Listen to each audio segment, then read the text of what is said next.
Ladies and gentlemen, sports fans alike, welcome to another edition of Bill Swerski, Sports Talk Chicago, one of the couple, two, three best podcasts around. So sit back, grab yourself a cold one and a Polish sausage, park your keister in the French room, and listen to Bill Swerski, Sports Talk Chicago. In Chicago, you know that all sports rock. The Bears, Hawks, Bulls, Cubs, and Sox. Pick your favorite, you can choose. As long as the Packers lose. For everything you need to know, it's Bill Swerski, Sports Talk Chicago.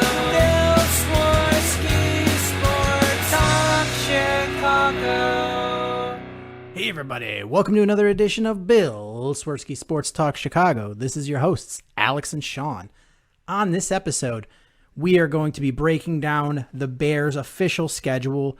We'll be talking Cubs, we'll be talking White Sox. But first, I'd like to thank our sponsor, the Rockford Ice Hogs. If you're not familiar with the Rockford Ice Hogs, they're the AHL minor league affiliate. What does that mean for you? You get to see the stars of tomorrow today at family-friendly, affordable prices. Make sure you head on over to icehogs.com. Get your Father's Day gifts. Tell them Swerski Sports sent ya. Alex, we are finally breaking free from the winters of Chicago. Yeah, and you just mentioned hockey there with the Ice Hogs. One, it's too bad we don't have AHL playoffs this year. And two, as I said on the show last week, I was going to be attending the season finale for the Blackhawks at the United Center, which I did. And it was an experience, that's for sure. I know I've mentioned me going to the Cubs game opening weekend. It was that Sunday game. And I'm going to say something very similar to what I said then. I kind of dig these small crowds. Everything was so much easier. And especially at the United Center, because, with ballparks, most ballparks these days, it's still outside and you feel like you have some breathing room. Indoor arenas, even though the United Center is pretty big, you've been there many times, I've been there many times. It's great having full crowds for the Bulls and Blackhawks every night, but you know how full indoor venues that, they could get kind of cramped, especially the lines for concessions, lines for the bathroom, and just walking through the concourse.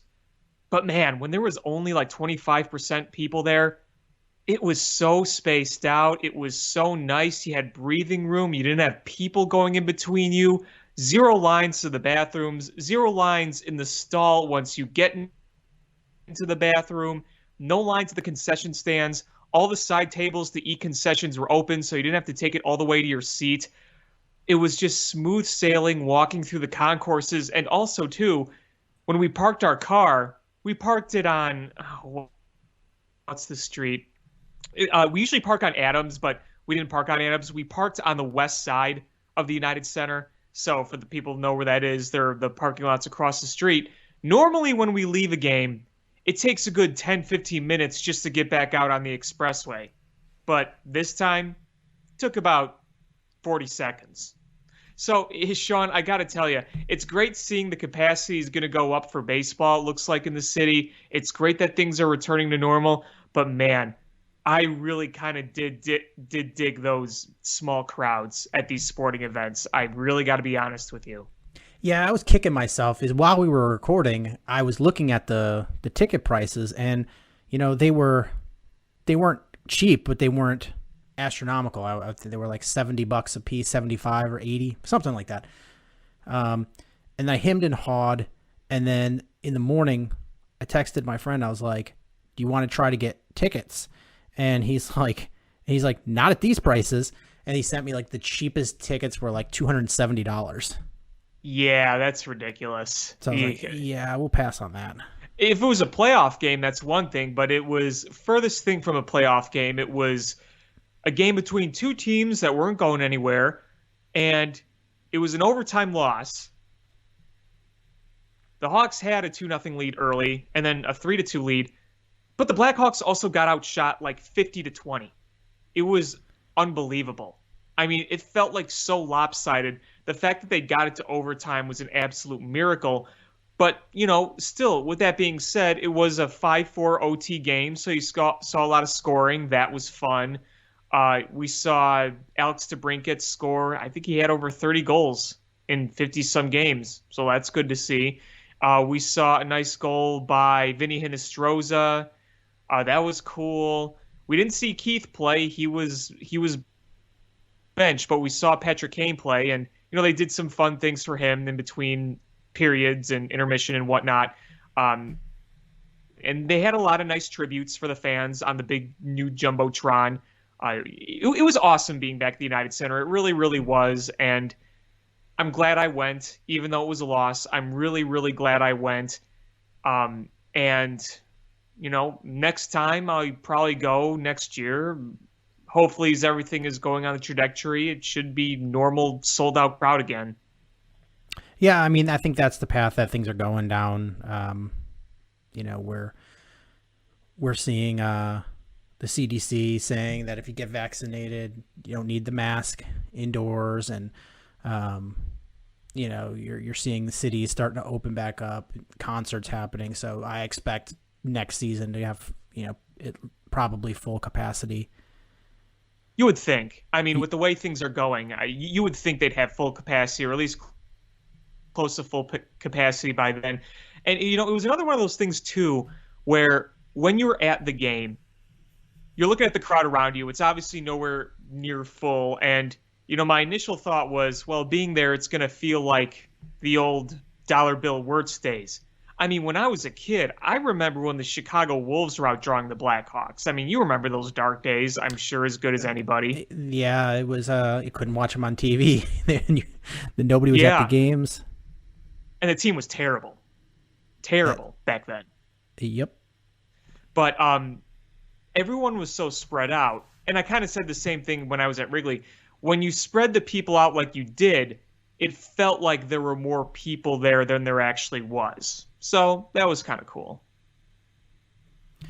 It was the final nail in the coffin of this season, which was, I mean, this season, it was not a good season, but I think we sort of have to frame it in the context of what was the season we were expecting.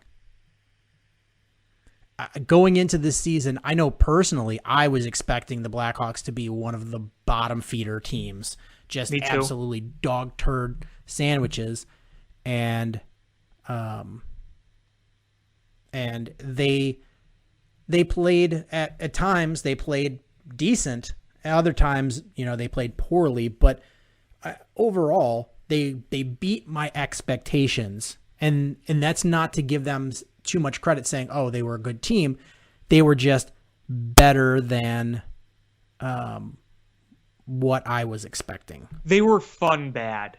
Like, when the season started, they looked unwatchable bad, but they ended up being fun bad. And, there were times in the season where we were like, oh man, maybe they can make a push for the playoffs here. But I think we have to be real too. Even with the final record, I think it might be fair to say that they kind of overperformed, and we saw them really fall back down to earth towards the end, because how many of those wins in the middle of the season, when they had that nice little streak going, how many of those wins were games where they still got outshot by like 15 plus shots, but they were able to win thanks to timely goaltending?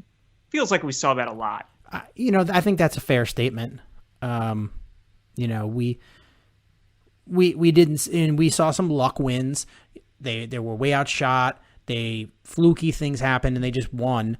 And that's hockey. You're gonna have puck luck here and there, and you're gonna have games that don't go your way than games that do go your way. But this team had, for a while, way more of their fair share of games that went their way. And I think when you have, some of those in a row, you overinflate what your opinion of your team is. Right, exactly. Now, I mean, with that being said, there were some things that we saw this year that were pretty nice for the Blackhawks. I think that there's some confidence in some of the depth that they brought up. I really like Brandon Hagel. I really like Pius Suter. I think Dominic Kubalik proved that his rookie year was not a fluke, that he can be a very consistent scorer, whether it's assists or goals. So he's nice to have. It was huge to watch Alex DeBrincat bounce back this year, because remember last year, very disappointing after coming off like a 40-goal season the year before. So seeing him bounce back, I thought was really big. Patrick Kane is Patrick Kane. We know that. But, and you got some ice time for some of your young rookie defensemen like Adam Boqvist, Ian Mitchell. And, their results were pretty mixed. But I think you see some potential for the future. But here's the problem. They're trying to rebuild a building. I'm just going to use a bunch of metaphors here. They have a building. They've knocked most of it down. They're trying to rebuild it on this foundation, but I don't feel like there's an actual blueprint. They're just kind of taking the parts and just kind of building it on a wing. You know what I mean? Like, what's the vision here? Yeah, I don't know. I don't know what the vision is. And the thing is, you look at this team and you're like, okay, there are holes, but like you still need defensemen that play defense. Yes. That's a big one. But that's where you've spent a majority of your early draft picks over the last few years. So, do you try to stifle the growth of those young players, and bring in a veteran there where they take some ice time away, or do you let those guys continue to build and grow? And other than that is, the forward depth, it's a game of who do you take ice time away from, if you were to go out and sign veterans, because you do have money. You've got a young goalie who showed some real good flashes at times, and there was times where you were just like, there's some rough spells, but I feel like overall you have your goalie of the future. I'm not saying he's a superstar, but I'm saying he looks like he could be a long-term solution at goalie. I don't know where you go in free agency, and I don't know where, I don't know, where you take minutes away from guys. My one concern is it seems like they are sold on Zadorov, and I don't get it. I don't get it. It seems like they're always super sold on one guy where everyone just kind of scratches their head. And, I'll take that a step further. The reality is, hockey is very fickle. When things start to go wrong, teams typically don't wait it out. They snap their finger and they make the change right away, whether it's a coach or a GM. I would argue it's the most fickle of the big four sports. The minute something goes wrong, people are losing their jobs. The Blackhawks have held on to Stan Bowman, and I don't think Jeremy Colleton's going anywhere. I don't think so either. I think they really believe that they have the coach that's going to bring them to the next level. I just don't see it. I don't see it either. I think the Blackhawks think that, though. Oh, I think so too. I mean, look, if you want to argue, I'm not in the locker room, but if you want to argue that there's maybe evidence that he keeps the team motivated, okay, but that's only going to get you so far. I just don't see him being a guy that's going to be behind the bench for a legitimate cup contender. I don't see it. You look at many of the cup winners in recent years, including the Blackhawks, experienced coaches that have been on many levels. Jeremy Colleton was an AHL coach right before he was called up a few years ago. And before that, I think he was coaching in like Switzerland or something. So, I don't know if he's the type of guy that's going to bring you to that next level. I don't see it right now. And Stan Bowman seems to be following very similar philosophies that you can argue are very dated. Now, with all this being said, I do want to make one other comment about this season as a whole. We didn't have Jonathan Toews, and that's a big loss. We also didn't have a healthy Kirby Dach. That's also a big loss. If you go into next year and Toews is back and Kirby Dach is completely healthy, that's 2 big boosts for you right there. But with that being said, there's still a lot of holes on the team. And can I just share something that I saw that really kind of pissed me off in the Chicago Tribune regarding Jonathan Toews? Do you read the Tribune sports section? I do not. Okay, so let me share this with you. Let's see. Okay, I'm going to read this. Toews also figured to be missed in the locker room, where he's the team captain and voice of reason. But according to a report in The Athletic, so, The Athletic reported this, not the Tribune is just regurgitating it. A team source said it's probably helped not having him there questioning things or having an issue with the system and all the stuff that the guys bought in. Really? You're going to say that about your Stanley Cup winning gold medalist Conn Smythe captain that only wants to win at the highest standard. He wants the highest standard, and him not being there is helpful. Get out of here with that. Get out of here with that. Jonathan Toews is a winner. To that article, that's dumb. But on the other hand, the difference between being a contender and where they finished, I don't think a 33-year-old Jonathan Toews puts you on a contender status. I don't think so either. It does make you a better team.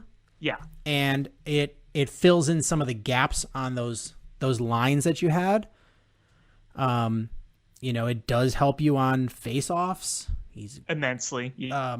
So, yes. It does make you a better team, but, this team still has a long way to go to, of course, to being a contender.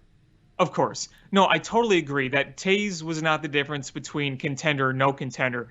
I just can't fathom the thought of saying we were glad that we didn't have Jonathan Toews here to question if we were winning properly or not, if everything was working. I mean, to me, that seems crazy to even say that you're glad you didn't have Jonathan Toews there to hold you to a high standard.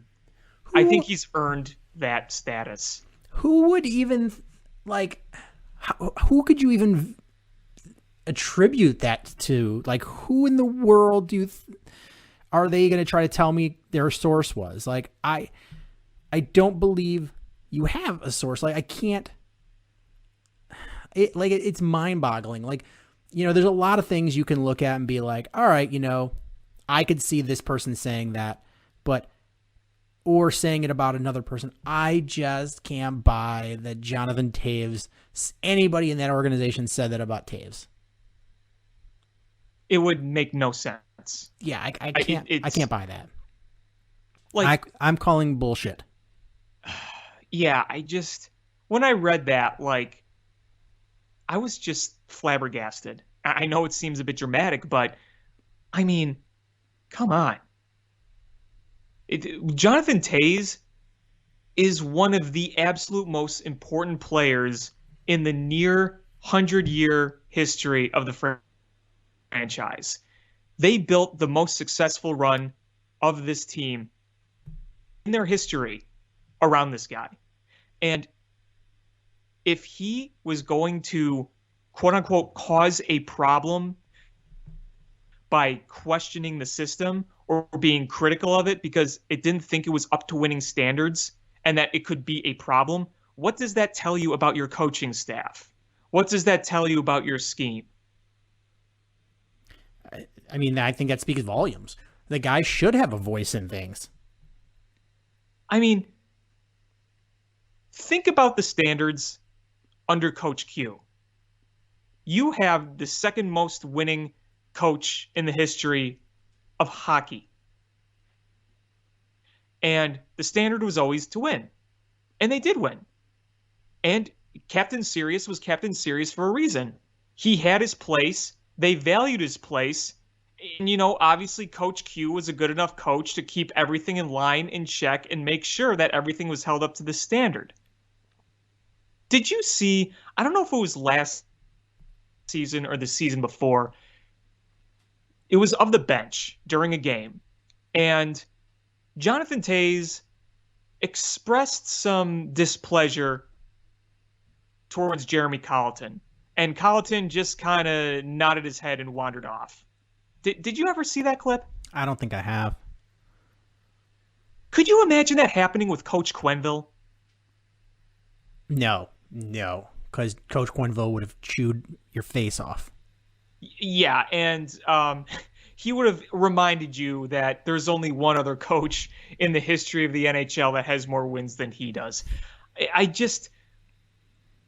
I'm not trying to attack Jeremy Colleton as a person, but to be a head coach in the NHL, you got to have certain attributes.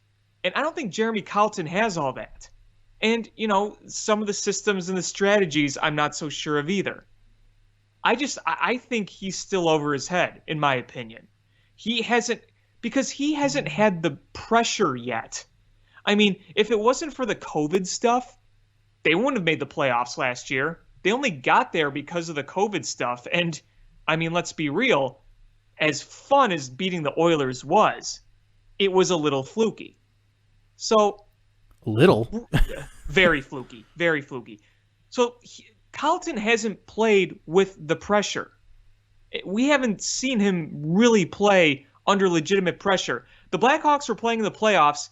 It was just a matter of time before they were going to get their ass kicked in the postseason. I mean, really. So, he's not going anywhere next year. He's not. But I think they do need to take another step. But, that's me and seems to be the opinion of many other Blackhawks fans. But it's going to be a long offseason for the Blackhawks, and we'll see what happens. And there's one other Blackhawk topic that I was not expecting to have to discuss. I don't know if you saw the report about a coach and sexual misconduct. Did you see that article? I did.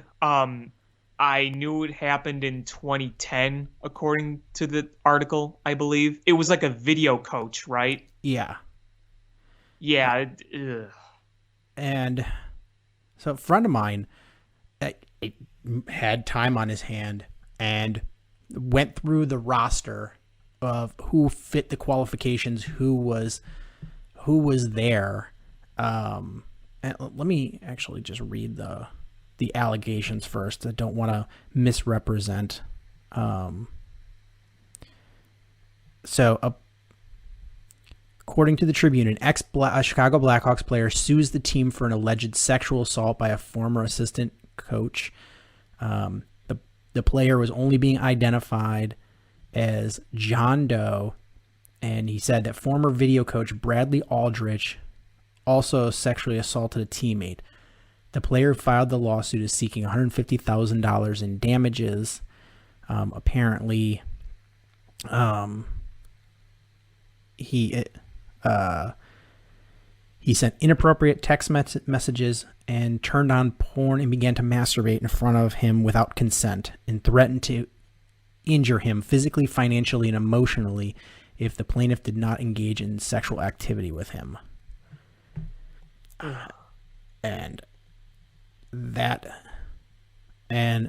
Blackhawks apparently ignored those reports.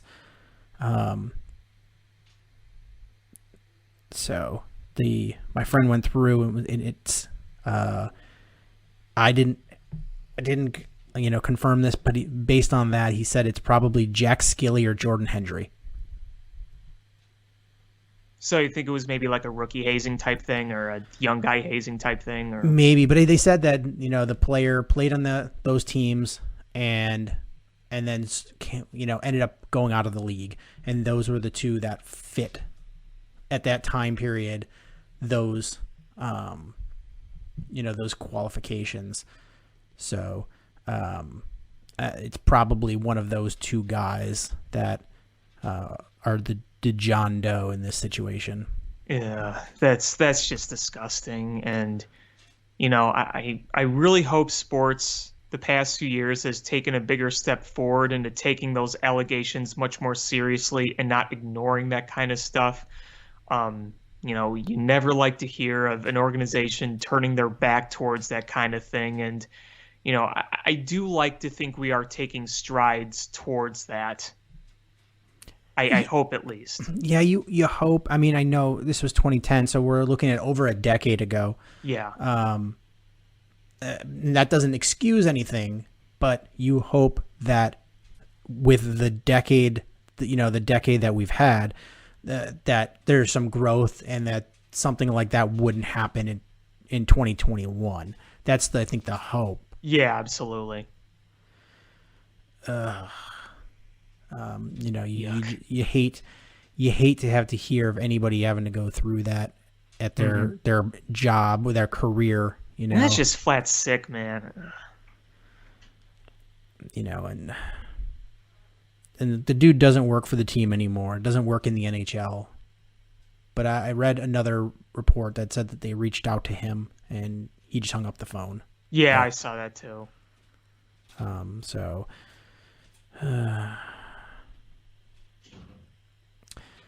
right. So do you want to move on to baseball or football? We could do baseball, save our Bears schedule breakdown for last. All right. And Bulls, I don't really have anything there. They're about to tip off on the final game of the season, and they're not making the playoffs. So Levine's out. I believe they're sitting him. Or is it Vukovic they're sitting? I don't know. I didn't look.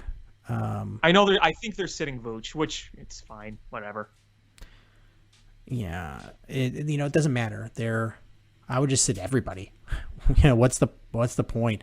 Give Cristiano Felicio all the minutes. Yeah, let him play the full game. There's nothing good that's going to happen from this game. You can't make the play-in game. You're out. So what's the point? There isn't. So, all right, let's talk baseball. You want to start in Cubs or White Sox? We can start with Sox. I mean, the Sox have had a killer week this week. I mean, yeah, they only played division opponents, and they swept the Twins, and they split with Kansas City. And the Kansas City, you had, Friday and one of the Friday games and a Saturday loss, but you're seeing such good things from this team, and I don't know how White Sox fans. I mean, I guess I do understand. It's being a White Sox fan and being a Chicago fan in general. You have these pessimistic thoughts about your team, but this team is really good. I mean, this team is really good. Yes. You're without two of your best players for probably the entire season, and you are steamrolling people.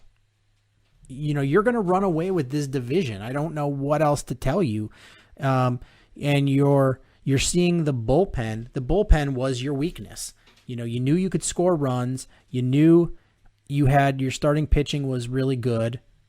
And your bullpen, which on paper was supposed to be the strong part of your team, and they're finally starting to warm up. Andrew Vaughn, who started the season pretty abysmal, has got his average up to like 250-ish, and just hit his first 2 home runs of the season this week. So, you're really starting to cook with gas in this team. Hendricks is starting to look much better. I think he just needed to continuously be worked. He's a workhorse bullpen arm.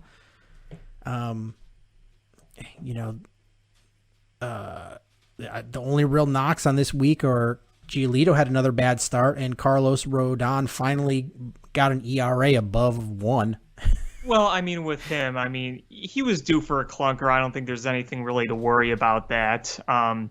Yeah, Gio's been kind of meh. I'm not going to worry about him just yet, but it's kind of funny. He's kind of been the one that has been the least effective in the rotation overall because, Lance Lynn's been good. I haven't paid much attention to Keuchel, admittedly. I know he got off to a mess start, but's been pitching better. Cease is looking much better. So, I mean, yeah, you're still winning with all these issues. You're still winning.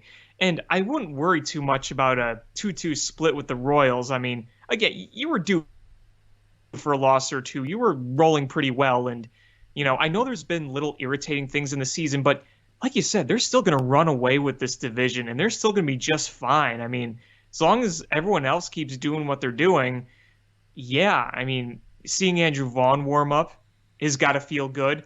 And a lot of credit to Abreu. After that awful collision, I think it was game 1 of the doubleheader, and then he, came back. I believe he hit a home run, so give him credit for that. I want to talk about that collision. What the hell was the runner doing? Yeah, I don't know. He just put his head down and just charged through like a bull moose. Yeah, it really was. It was like he was charging a matador or something. I'm like, what the hell was he doing? Yeah, I mean, those collisions can be really scary. Really, really scary. But, it was good that Abreu was okay and that he was able to come back. And he clearly did not want to come out, for a long time because it was listed day to day. He didn't go on the DL and he really wanted to play. And he obviously came out for that game. And I don't think he played in game 2. But the next day, yesterday, even in a losing effort, he came back, hit a home run. You got to give him a lot of credit for that. Yeah, I mean, Abreu is a big, strong guy. I was not worried about him being injured on that. The collision. The collision. Just the way things have gone with injuries. Yeah, I mean, there fluky things happen, but I think it looked worse than it was. But that runner just, what a boneheaded move on his part. Abreu is, he's playing the ball. He's looking up. He can't look down, and you gotta trust that the runner's not gonna bowl you over. And I get he was in the base path, but yeah, I don't know, man. He just put his head down and just charged. Yeah, and I don't know if he was really hunting to hurt anybody. He just, for whatever reason, I don't know. I mean, I know we've seen before where guys have pop it up and they kind of look down in anger, but he was still running really hard. Oftentimes when you see that, they'll kind of put their head down and just kind of jog until the final out is made. So, yeah, very, very strange. And just the fact that Abreu was okay is a big relief because that would have been, another bad loss if he had to miss some significant time. Yeah, that would have been a tough one to swallow, I think, with how many injuries you have. You're already running some bad players to jog out on the field so you field a team. But you're still winning. You're still winning, and you're still winning, and your big name catcher is not hitting worth crap. I mean, he's hitting a couple home runs here and there, but he's not hitting. And you're still winning. Just imagine when he finally warms up. Yeah. My American League favorites. I don't see anyone beating them if they get fully healthy.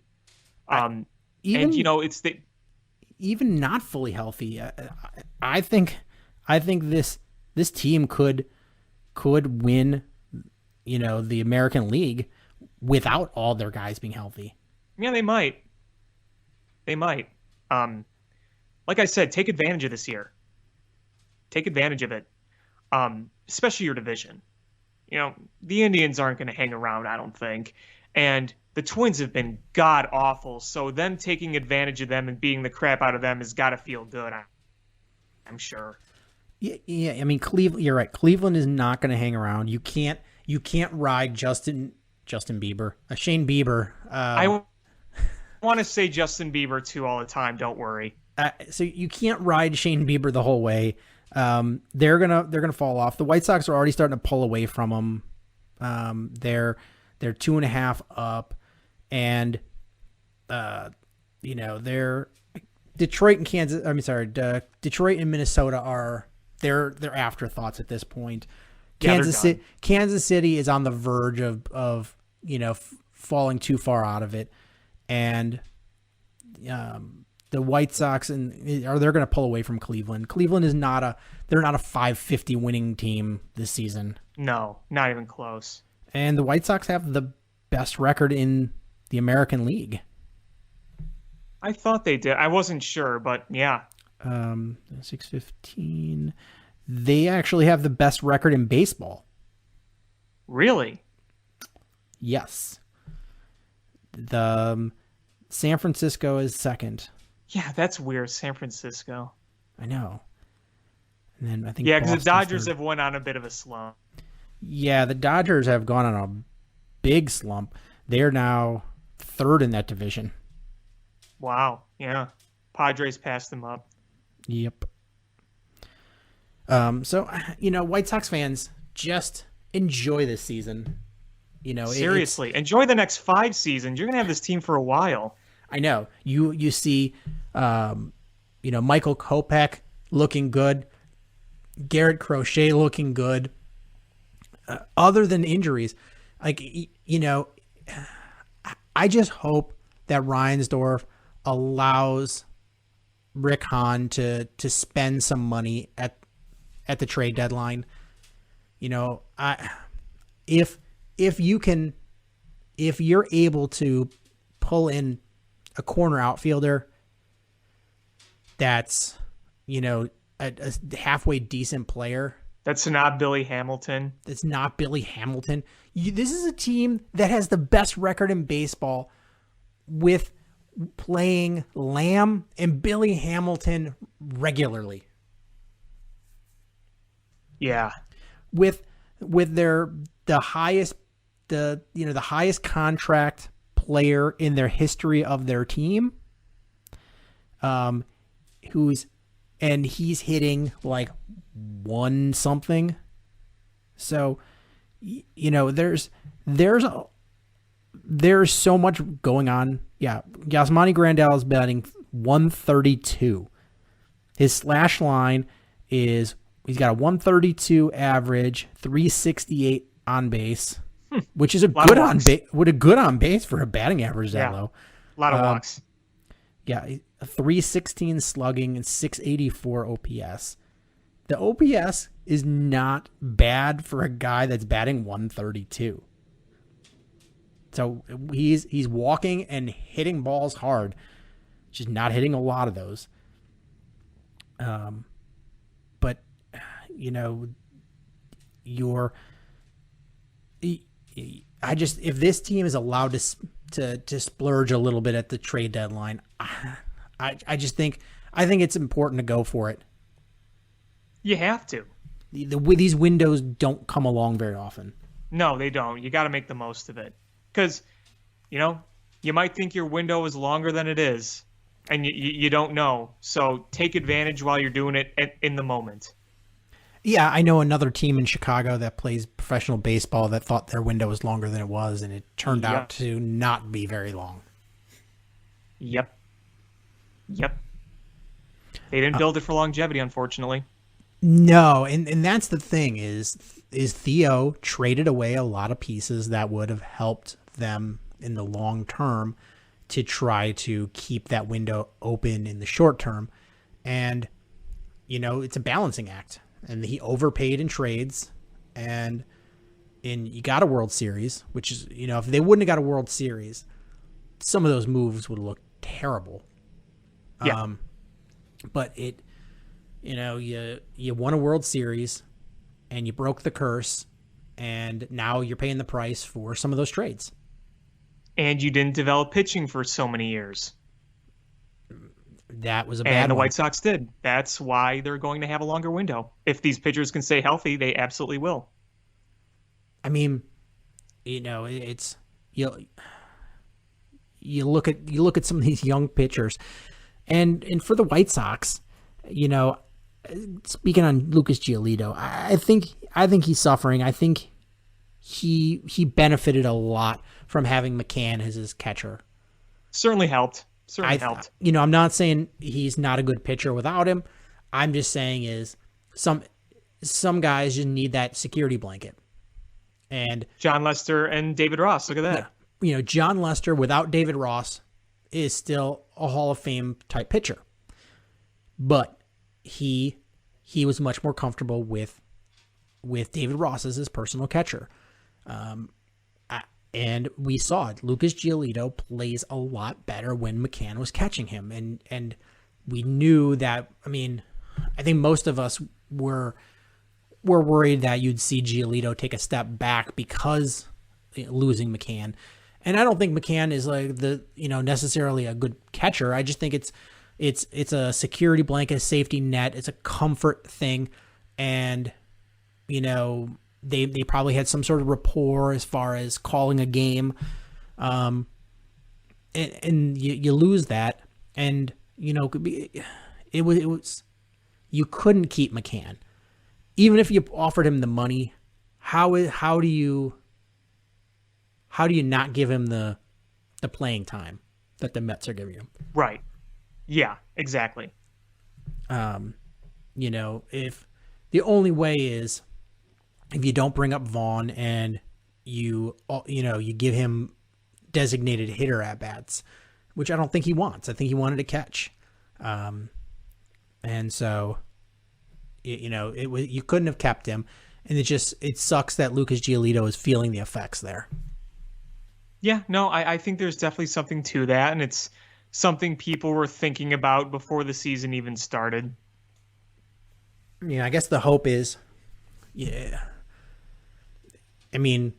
is just throwing it out there, is, look on the waiver wire, look at trades for backup catchers, and give a flyer on somebody that maybe they can get that rapport with Giolito.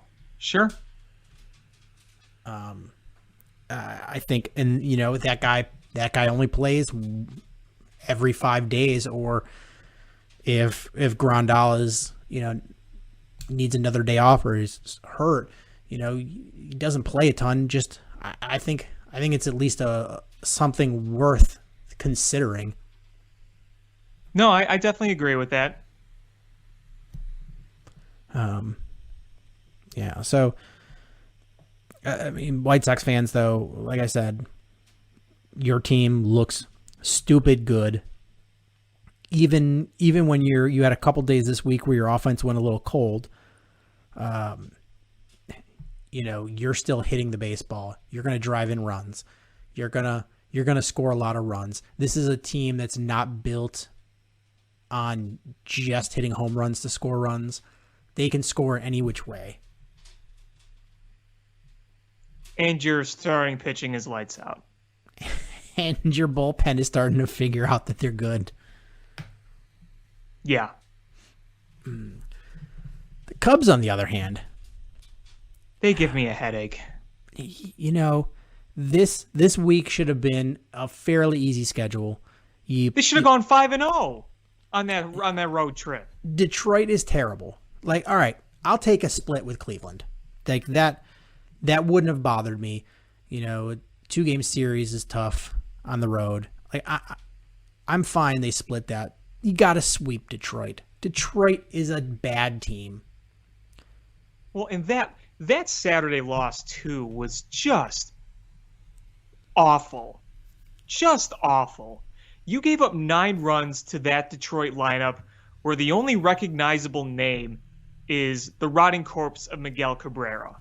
I mean, honestly. Who is going to get cut from that team, or he's going to get released at some point. I just hope he gets his Albert Pujols. Yeah, I just hope he gets his 3,000 hit first. Yeah. Yeah, me too. And I mean, the Tigers are rebuilding. They got a lot of notable prospects coming up, but a lot of those guys are still developing in the minors. So right now, you're playing a Tigers team full of Jonathan Scopes and Jacoby Jones and Jamer Candelario and the corpse of Miguel Cabrera. I mean, it's hard to complain about 2 out of 3 on the road, but you should have swept them, man. You should have swept them. And you go back to the Cleveland series. How many runners did they strand in both those games? How many scoring chances did they let go by the boards? And that's the Cubs. That's been their story for how many years now? Stranding runners. Yeah. And the Detroit game was frustrating because guys were just, hitting against the shift. You're just like, Yep. the hell? How these are shitty hitters. How are they batting against the shift? Yeah, I know. That was really frustrating. And if there's one takeaway I've had about the pitching, is I say let the kids play. You know that old saying, let the kids play. The Keegan Thompson kid, I like him. Look at Justin Steele. Look at Adbert Alzolay. You're actually seeing some young Cubs pitching prospects look good. So what this tells me is you need to focus on these guys. I don't need to see any more Trevor Williams starts. I don't need to see Zach Davies anymore. Like, I know that they're in the back of their mind, they're thinking, well, we're still technically trying to win, blah, blah, blah, blah, blah. And this division might keep them, quote unquote, in the race. But I don't see this team being a legit contender right now. You might be kind of in a mix because baseball's just not very good this year. But in terms of being legitimately good, I know they swept the Dodgers, but let's be real. There was a lot of smoke and mirrors in that series. You can agree with that, right? Absolutely. And just real quick, I was looking at Miguel Cabrera's stats. And yeah, they're not good. No, they're not. But as it stands right now, he needs 119 hits to hit 3,000. There is a chance he gets that this year. I'd love to see it. And he's very close to 500, too, home runs. He is currently at 489. So this, See? How cool would that be to hit 3,000 hits and 500 home runs in the same season? If I were him and I did that, like, let's say on the final day of the season, like, he records his 3,000th hit and it happens to be his 5,000th home run. I mean, if I got those both locked up by the end of this year, if I were him, I would just be like, yeah, I'm retiring. You know what's crazy is how bad he's hitting this year, and the guy's career batting average is still 312. Yeah, and look at Albert Pujols. He was well above 300 all his time with the Cardinals. Now all those years on the Angels, he's now below 300. He's like 297, I want to say. Well, the Dodgers picked him up, so we'll see how that goes. Yeah, but you want to talk about a guy who's flat done. Yeah. I mean, he's been like a negative WAR the past few years. If Miguel Cabrera gets the same number of hits he got in 2019, he will, and the same number of, let's see, how many home runs did he have in 2019? Yeah. If he gets the same number of hits he got in 2019, he's going to hit 3,000. You have his overall stats up, right? Yes. When was the last time he eclipsed the 20 home run marker? It's been a minute. 2016. Yeah. His home runs, this is why you start thinking maybe the guy juiced a bit. These were his home run numbers. 33, 33, 26, 34, 37, 34, 38, 30, 44, 44, 25, 18, 38, 16, 3, 12, 10, 2. 2's this year, so it's not a full number, but yeah, these home run numbers have just gone down big. Well, he's old and hurt and can barely move, so I'm not surprised. But yeah, the Cubs, what are you truly trying to accomplish this year? I don't really know. Like, it's just so we're at the fork in the road and we don't know where to go, so we're half preparing for each possible pathway. Oh, we can try to win, but if we're not going to win, maybe we can make some trades and blah blah blah blah blah. I mean, what's really this frustrating is we're under 500. We're in fourth place in this division, only ahead of Pittsburgh, who's a terrible team. And they should be much worse than they are as a record-wise, but they've played well against the Cubs. I mean, they should be right there with the Twins as the worst record in baseball. So the Cubs are a bottom of the division team right now, and they're under 500. Like, what are the expectations? Sure, you're going to see St. Louis's. They've got a solid record, but they're not a good team. At some point, you're going to see them. You're going to see them stumble pretty good. Milwaukee's got pitching; they can't hit. Cincinnati can hit. I just like none of these teams are good. But what do you honestly expect out of this season? You know, I don't know. My concern is they're going to middle around and at the trade deadline and then just stand pat. I think that's the worst thing they can do.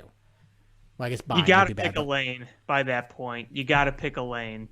This team, I mean, I don't know any way you could consider being buyers. I think the paths are stay the course or be sellers. Yeah. And I think you have to be objective here and go, you know what? This is not a winning team. Let's get what we can for the players that we have. And you know, the players, our next window of guys to be good are probably 2 years away. Yeah. I mean, like, let's look on your roster now. The big shiny guy that has the trade value just based on numbers. Well, there's a few. Chris Bryant, obviously. He's one of the best players in baseball right now.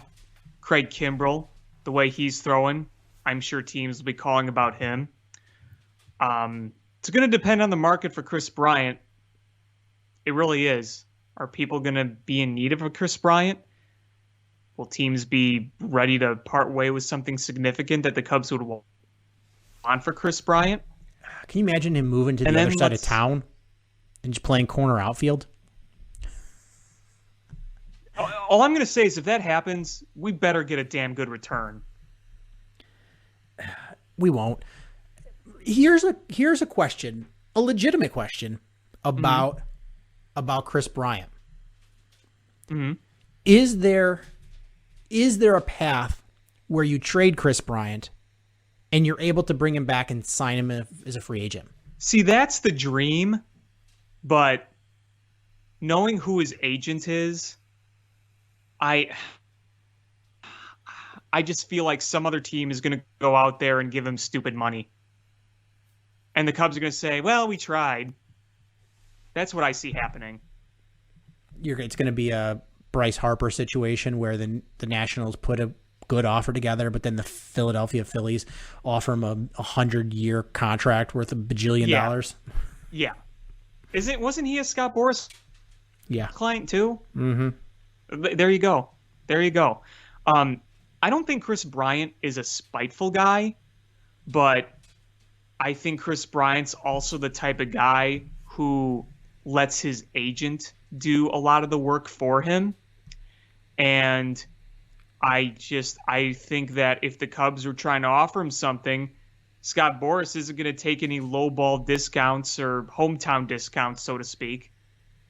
No, Hey, none. maybe the A's can move to Vegas and Chris Bryant can go back to his roots. There's a good possibility of that happening. You know?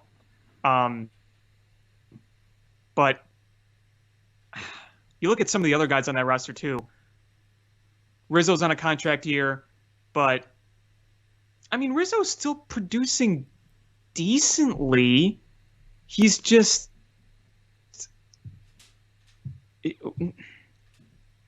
I mean, you look at his outside his average, the OBP is like above 350. The slugging's in the 400s. The WRC plus is around 120.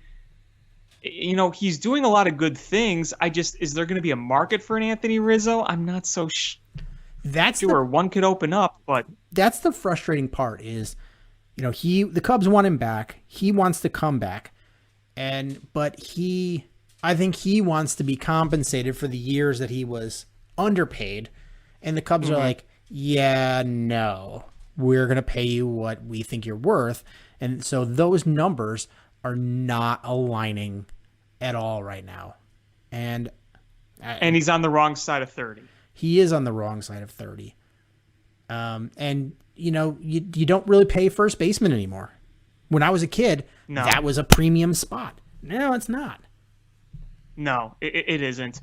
And another thing to consider about Rizzo too is he's been one of the best defending first basemen for the past 8 or some years now, but the back issues, he's had to miss time. Not a lot of time. He's never missed a huge amount of time, but he's missed time here or there. Is it more possible that to reduce some of the risk, he seeks a more hybrid DH first base role where there are days he doesn't have to play in the field going forward? Is that something to consider? That's a possibility. That doesn't seem like the DH is coming to the National League again. At least not now. Yeah, so you're looking at that being an American League team. There's a possibility that happens, I have another question. I want to get your thoughts on this. You think Arrieta has any value the way he's going?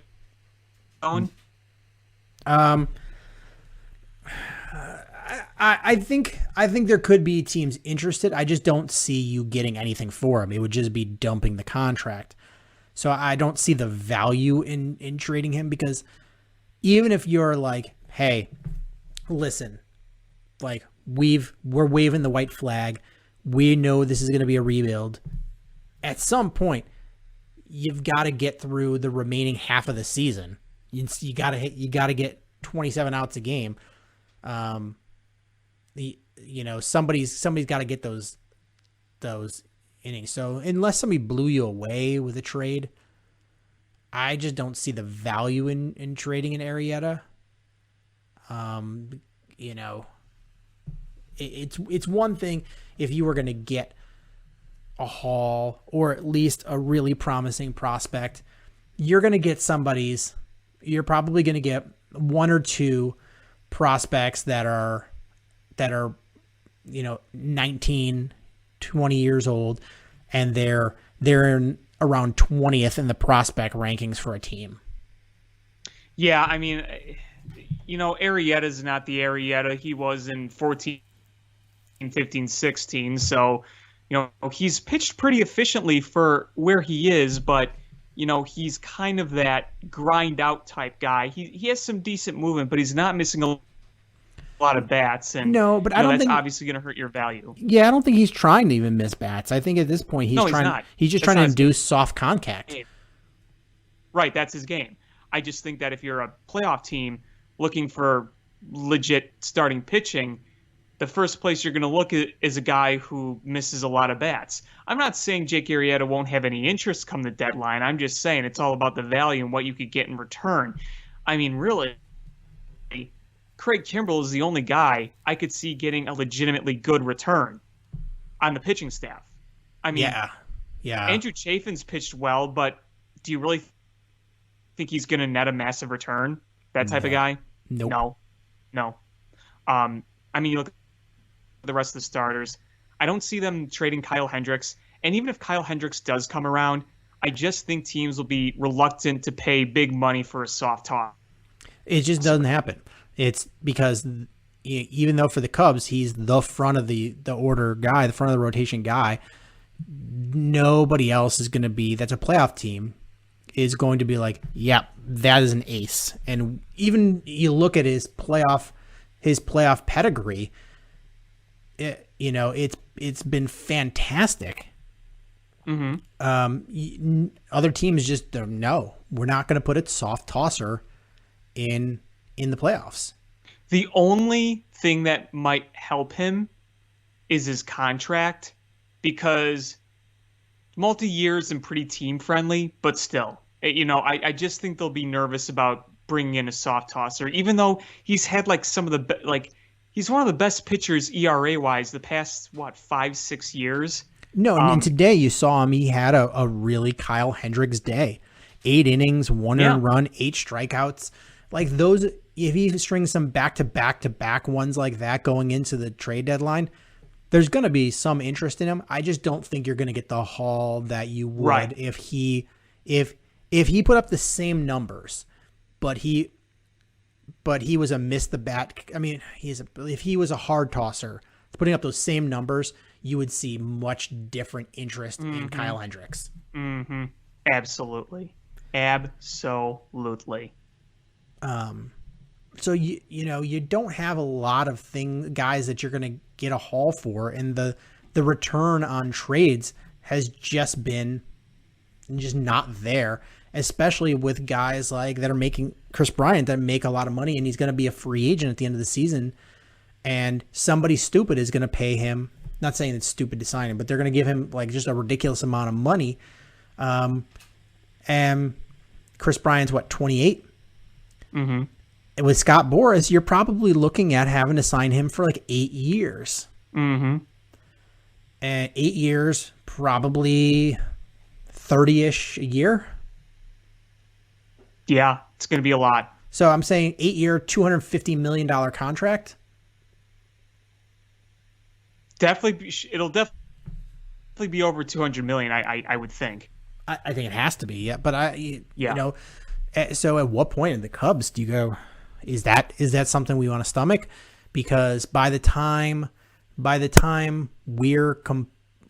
if everything goes towards to the plan, by the time you're ready to compete again, he's like 31 years old.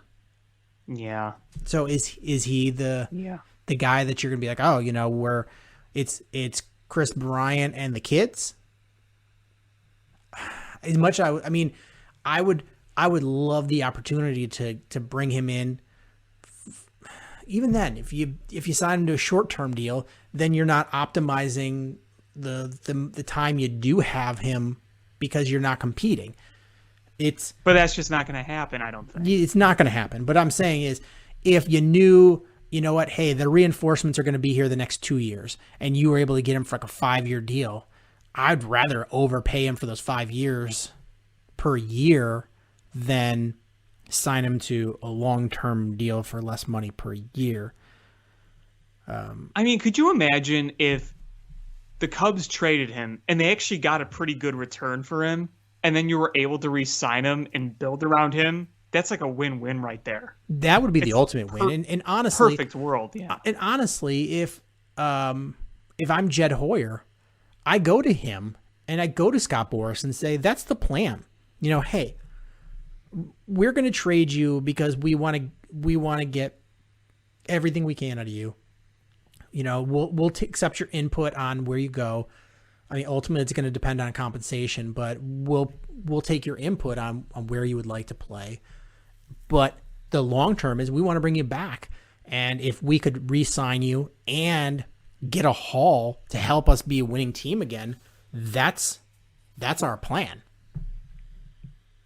Yeah, exactly. I mentioned Chris Bryant. I mentioned Anthony Rizzo. I mentioned Craig Kimbrell. I mentioned Kyle Hendricks. I mentioned Jake Arrieta. Some of the other guys. I mean, to me, it seems the safest bet if the Cubs truly are not in the thick of things and they are selling. I can't imagine them holding on to Jock Peterson the whole year. I think he's as good as traded by the deadline. I mean, if there's yeah, because he's not a long-term piece. I like Jock Peterson. He hasn't been the guy I thought they were going to be signing. Oh, lately he's been much better though. Oh yeah, I mean he jumped his batting average up 50 points in the past week. Yeah, it's crazy. But he's not a long-term piece, and I think they'll flip him for anything. It's a lot easier to put a bat in the outfield with than if you're looking at trading an Arrieta or trading a Jock Peterson. You're way more likely to trade a Jock Peterson because it's easier to replace an outfielder than it is a pitcher that eats innings. Yeah, and I mean, even if a contender trades Jock Peterson, they're not trading him to be a guy. You could just say, look, we need a lefty power bat. There's Jock Peterson. Yep. He is a unique peg that somebody's going to need. I think you could say the same thing about Matt Duffy. He's been phenomenal this year. Someone's going to need depth. I mean, I know a team that's just a $2.25 L ride down the way that could probably use Jock Peterson. Yeah, for sure. I've been a very big supporter of this guy, and he's still one of my favorites on the team. I like him personally, and his last few years have definitely been better. But the way things are going right now, I don't think it's going to happen. But how do I say it delicately? I wouldn't be upset if they were able to kind of shed some of that Jason Hayward money too. Because here's the thing. He's not hitting this year. He's also not really fielding this year. If you sit down and watch him his best asset was always his Gold Glove defense. It seems like he's taken a few steps back defensively, and I know I'm not the only one who feels that way. It's not just him either. Javi Baez has taken several steps back in his defensive department. Yes, he has. Well, I think part of it is that they're constantly forced to playing balls because the starting pitching staff doesn't miss bats. Everything is being put in play. But even so, there have been times where Jason Hayward, which is very unlike him, and maybe it's just the angle of TV, but it almost looks like he's a lot more ginger on some balls where you thought, he used to run those down and dive for them. I mean, again, I know other people who feel the same way. I don't know how you feel about it, but my overall point is if he's not going to be a spectacular glove and he's not going to contribute anything with the bat, that's just a lot of money down the toilet right now. And look, Jason Hayward the past 2 years has taken a step forward. He had. The slugging was better. The on base was better. And just the spraying of the ball around was better. We've seen him get some pretty big hits, 18, 19, and 20. He's had multiple walk-off home runs and multiple hits. He's had a lot of go-ahead shots. Remember the last one off Hader? And, we saw him go to the opposite field more and driving the ball more. 2019, he looked, that was as good as we've seen Jason Hayward. He hit 20-plus home runs that year. But now you're not really seeing any of that of him. And the amount of money, they're paying him a lot of money. And I will defend the Jason Hayward signing, and many people get mad at me for that. Many people get frustrated about that. Many people want me to call the Cubs out about that.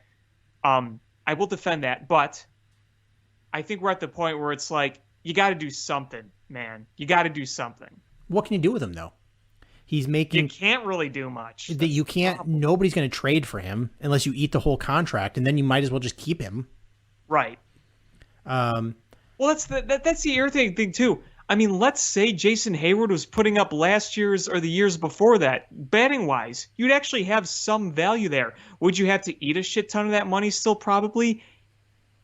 Yes, but there would be probably maybe some interest. It's maybe some interest. It's still a lot of money, but And he's got now, no one will take him. He's got the remainder of this season, and then he's got 2 more seasons.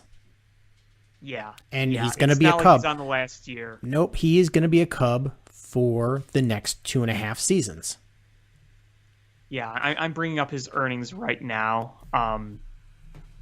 Yeah, $21 million this year, and over his last 2 years, $22 million. That's his base salary. And if this was the last year of his deal, and he was hitting like he was in 2018, 2019, 2020, maybe. But when you're not doing anything right now, and you have 2 more years after this, it's going to be really hard to move on. Yeah, it was a big contract, and it was not a good one. I mean, you argue, do they win the World Series without him? Probably not. But you signed him, you're stuck with him, live with it. And I mean, at least the one thing I can say is we're stuck with the guy. At least he's a good teammate and a good guy. Mm-hmm. Like, can you imagine if we had like good leader? Yeah, imagine if we had like Albert Bell and stuck with that. Oh yeah, like Milton Bradley. Yeah, like at least it's a good dude. That's you got to look at the bright side of things.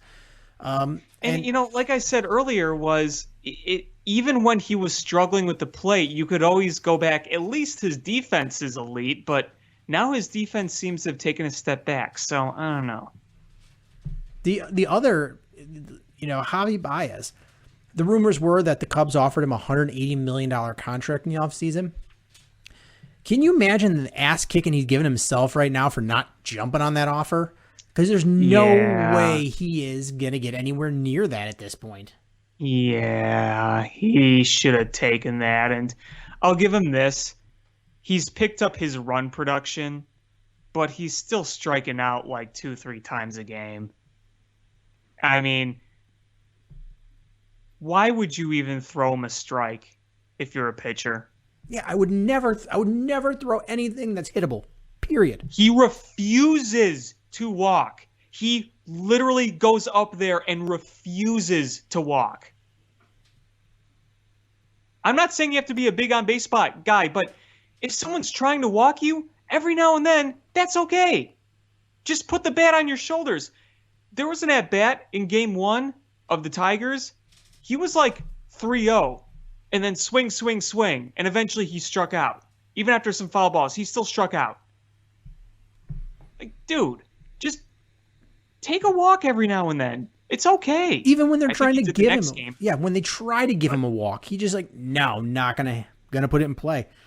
And he's like the bench warmers who throws the bat in the air to try to hit it. Like, I don't know what they do with him because he I'm sure has a value in mind of what he's worth, and reality is going to tell him no. I don't know. I mean, he's going to have to hit the market, right, to see that. Mm-hmm. And that's always the frustrating thing is, you in any sport, when you have a player who you're like, you know what, maybe you want to bring him back, but you've got to bring him back at a real life of value amount that he's worth. And when you have to send a player out into the free agent market and then let the market dictate what they're worth and then bring it back to them, it creates like I would imagine it creates some sort of bad feelings, right? They're like, they told me, my team, who I thought I was going to play with forever, tells me I'm not good enough to make the money that I want, and they're going to let me go on in free agency and then crawl back to them with the offers I've gotten. Like that, I don't know. I personally wouldn't want to go back to the team. I would rather take the offer from somebody else, even if it's the same value. Like, well, screw you, Yeah, money talks. That's what they say.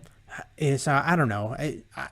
I think Anthony Rizzo and Javi Baez are going to have to test the waters in free agency. I think they have to, because I don't think those guys still have World Series visions of who they are, and those aren't the same guys. And at least Anthony Rizzo has some sort of leg to stand on going, I took less money than I was worth. I want to get compensated for that now. And if as a team, you're not going to do that. That's stupid. Right. Especially when you're talking about all the biblical losses you just had, quote, end quote. Yeah, biblical. They didn't buy enough pumpkins at Gallagher Way. I really would like... Major League Baseball has the most convoluted, closed-door books of any sport.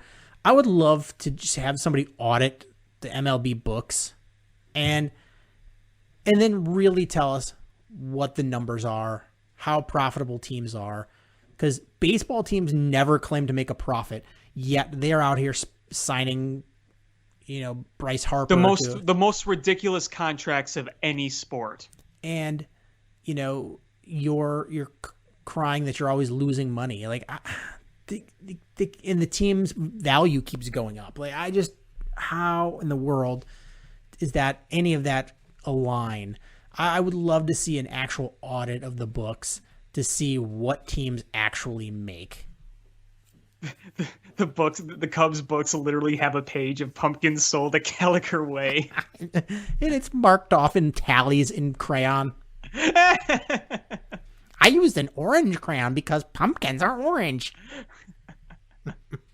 That green was booger because I used the crayon to pick my nose. Ew.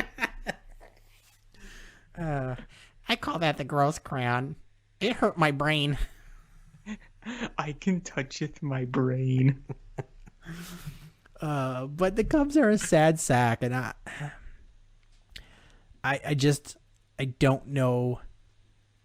I don't know what happens here. And I think they have to be sellers at the market or at the deadline.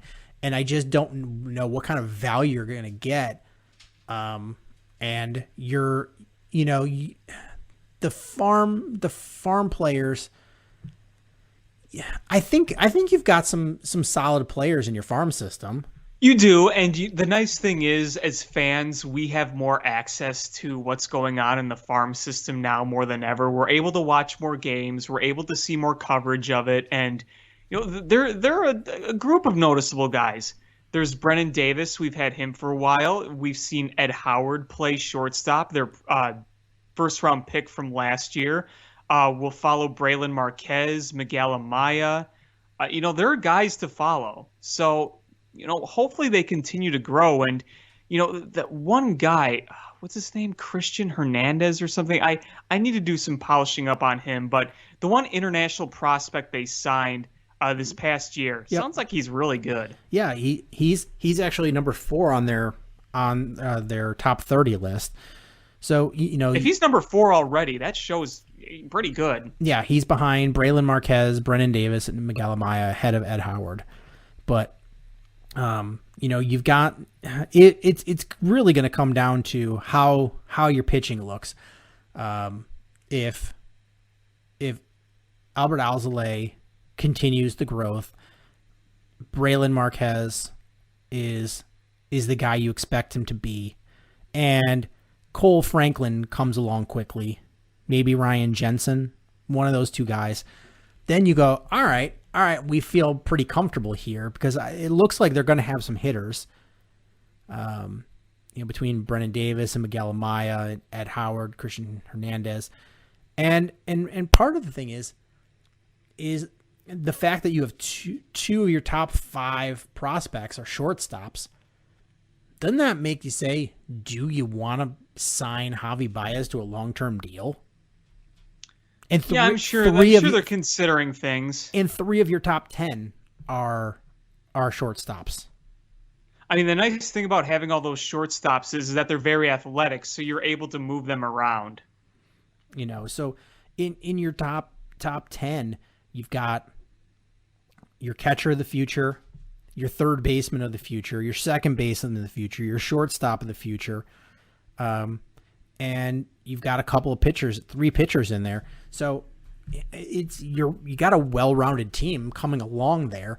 It's can they coax the best out of these kids? We'll see. Major League Baseball doesn't look at their prospects as highly as you would like, but I guess that really doesn't matter. It ultimately depends on how they perform in reality. Yep. All right. Should we talk Bears here?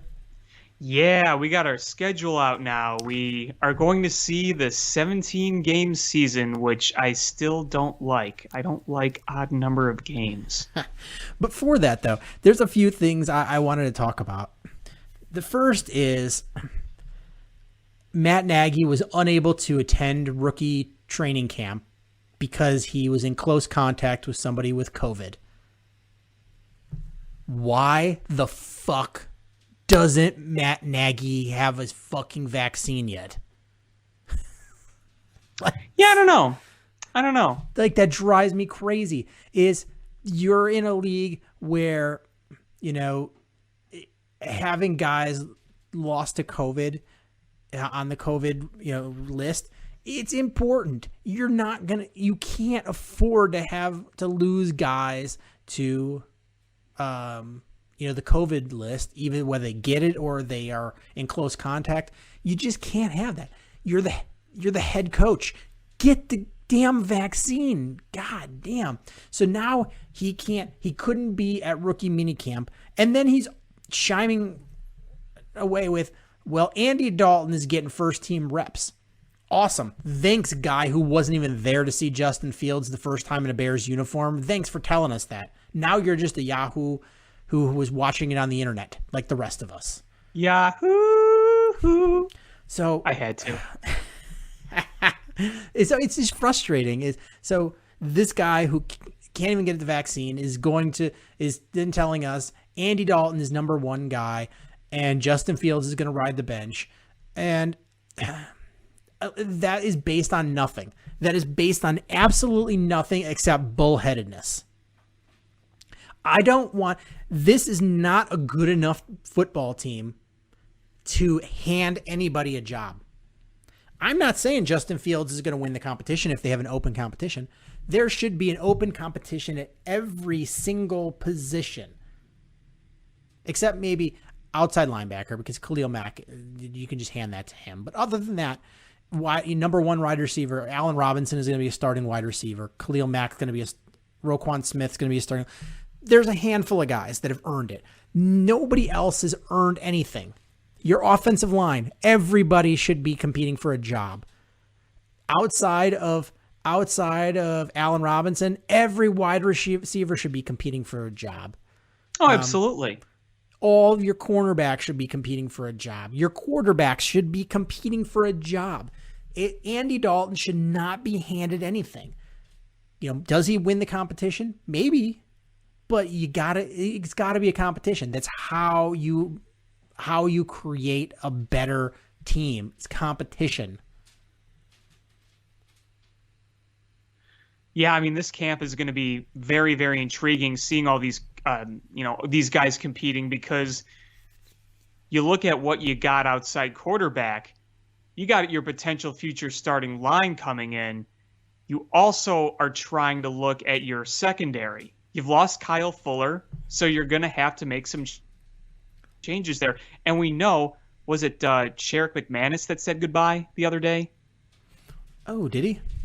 Yeah, or somebody did. Was it Sherrick McManus? That's a possibility, because I didn't see him on the roster. Let's see, Sherrick McManus. Yep. Yeah, there you go. So it's going to be some figuring out to do. The longest tenured Bear. Mm-hmm. I liked him. I always liked him. Yeah, so Is he retiring or is he going somewhere else? They just didn't re-sign him. But yeah, I'm glad you brought up cornerbacks though, because that's one of the spots that's concerning to me. And Sean Desai, the new defensive coordinator, he had a quote from this weekend. We've got enough depth where we'll be able to solve that problem, talking about the cornerback position. And that's a really interesting thing to say when I'm going to read you their cornerbacks that they have under contract. They've got Jalen Johnson, Artie Burns, Trey Roberson, Duke Shelley, Tease Tabor, Desmond Trufant, Kendall Vildor, Michael Joseph, and Thomas Graham. I mean, that's a lot of. It's going to be some competition. That's a lot of names. Yeah, it's names. That's a lot of people and bodies, but this isn't a league where you can have two cornerbacks. You're going to need at least four solid cornerbacks. So you feel comfortable with Jalen Johnson, Desmond, as long as he's healthy. Yeah, Desmond Trufant. You probably feel. I mean, he's a solid player when he's healthy, but he's missed a lot of games over the last couple of years. Duke Shelley is a guy that you had high hopes for. Artie Burns is a guy that was a high draft pick 4 or 5 years ago, and they thought he was going to be in competition last year, but he got injured, season-ending injury right off the bat, and I don't know if it was training camp or if it was in the preseason, but he was out early. Mm-hmm. Kendall Vildor didn't play very well when he had the opportunity. Trey Roberson was a guy that I can't remember if he was arena football or Canadian football, but he was an interesting guy.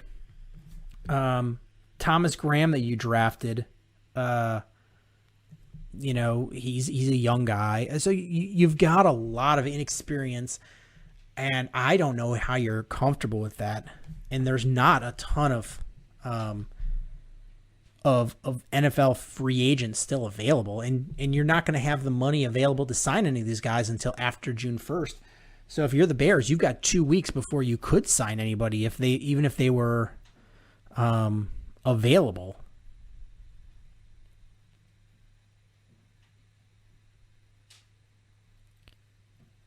They're going to need to do. I mean, you got to do something. Yeah, let's see.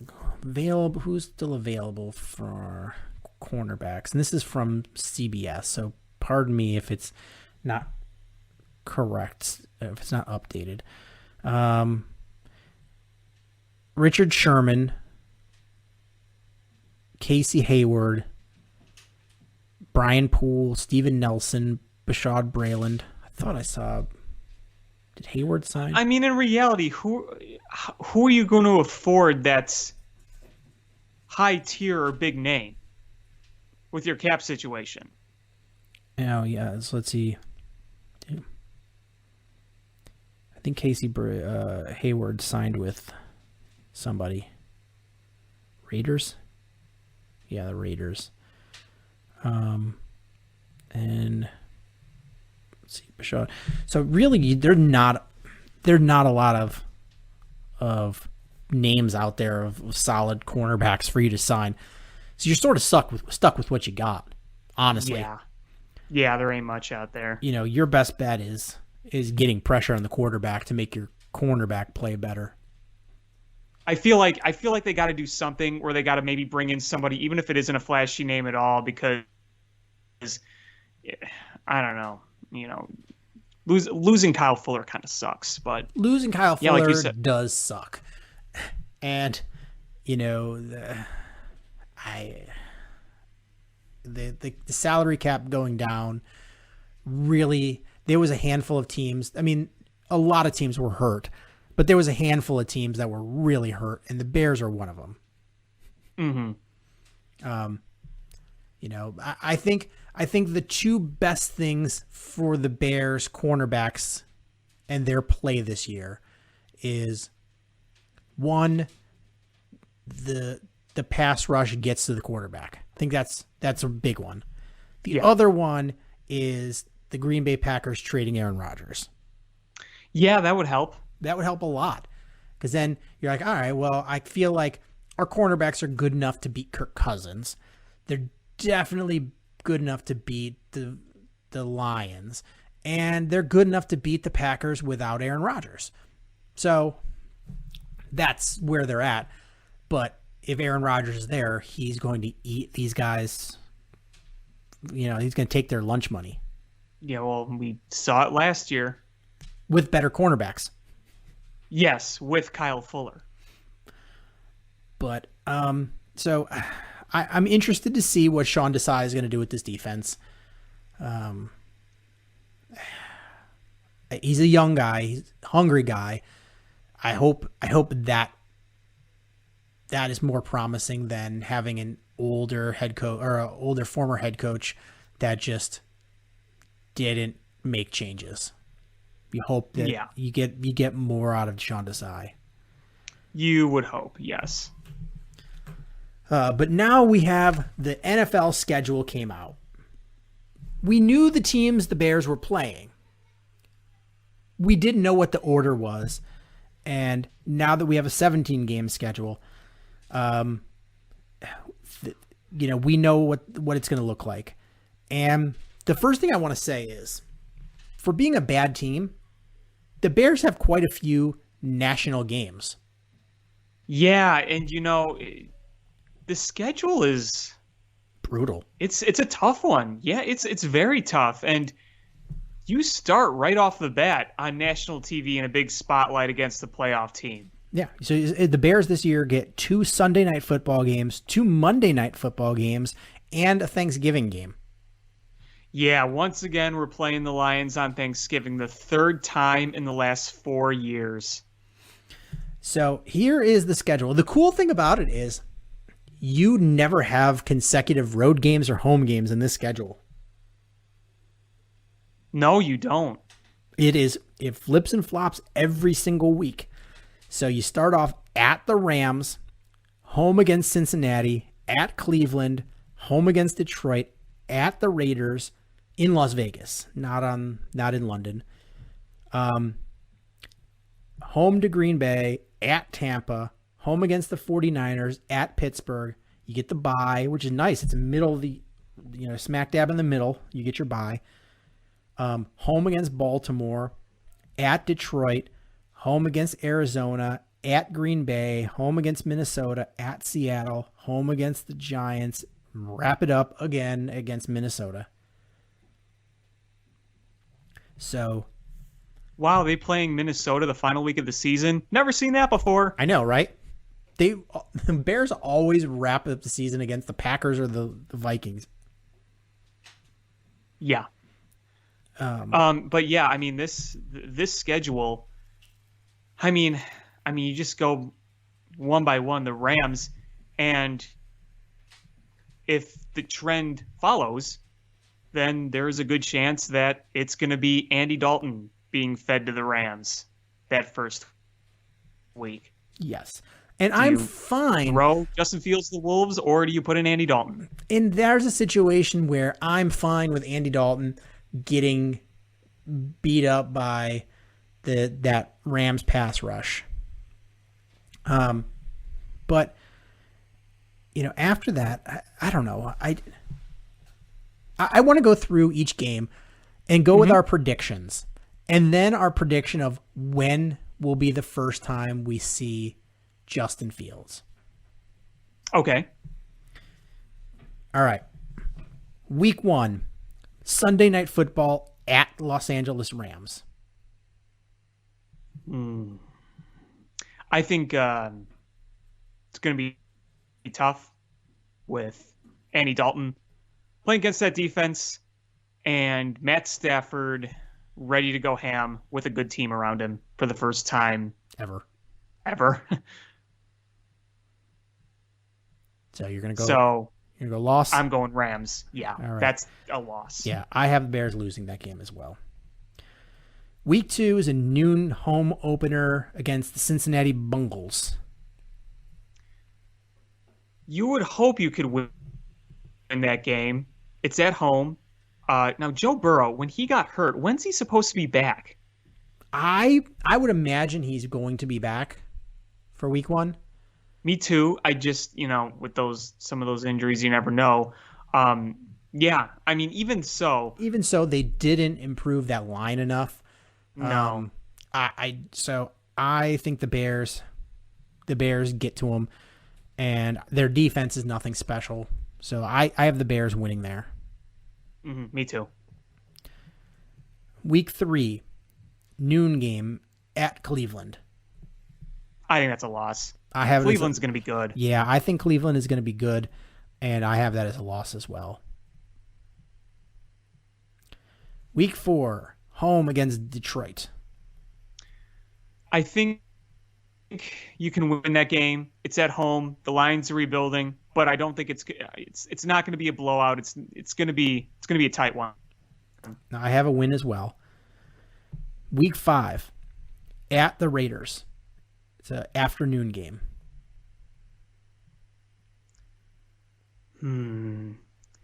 That's the first game where I think it's a real toss-up for me. I don't think the Raiders are fantastic, but you're on the road. You never know what you're going to get from the Raiders. I'm tempted to say loss. I'm also tempted to say win. I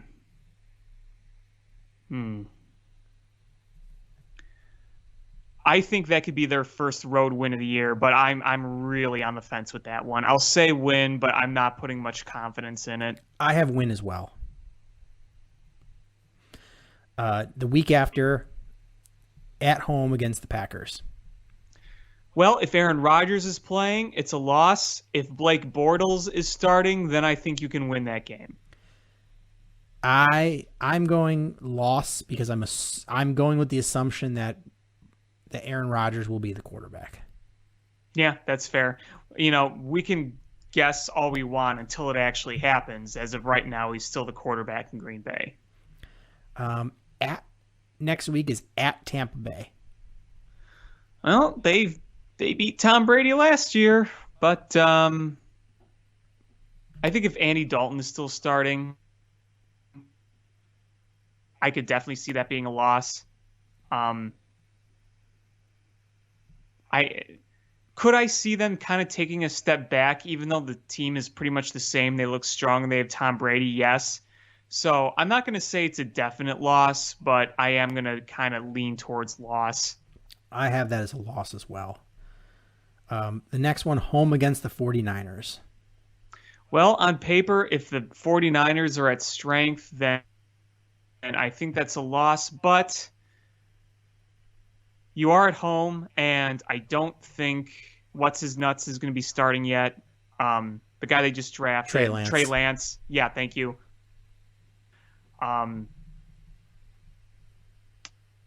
I'll just kind of say that's it's another kind of toss-up for me. I'll go that as a win. Okay, I have that as a loss. I'm just going to give that kind of the home field advantage pick, I guess. The next game is a Monday Night Football game at the Pittsburgh Steelers. The Bears have had a good history against the Steelers, and I don't think they've really gotten better, really. And if you're still trotting Ben Roethlisberger out there, I think they're beatable. I'll go with that as a win. I have that as a win as well, and the same exact reason is I think we're getting to the point where Ben Roethlisberger is not a positive win against replacement quarterback. Mm-hmm. You saw that last year. Is at the beginning of the year they were on fire, and then he just couldn't get the ball downfield, and that once he couldn't get the ball downfield, their offense just hit a brick wall and couldn't do anything, and they became a bad team. And it was all on Ben Roethlisberger. And they don't have another quarterback that scares anybody. So no. I think that is a win for the Bears. The next week is a bye. Then home against Baltimore. They never play well after a bye, so I'm going to say loss. Yeah, I have loss as well, even though I think Baltimore is a beatable team this year. Yeah. Lamar Jackson. It's all going to be about containing Lamar Jackson. That's it. Is if Lamar Jackson, until he can prove that he can beat you with his arm, he can't beat you with his arm. And I don't think their defense is anywhere near as good as it has been. So I think they're a beatable team, especially at home. But you're right. Coming off the bye, Matt Nagy is terrible. It's like he forgets everything and they don't prepare. Mm-hmm. Yeah. If this wasn't after the bye, I'd be tempted to say win. But I'm just going off the pattern.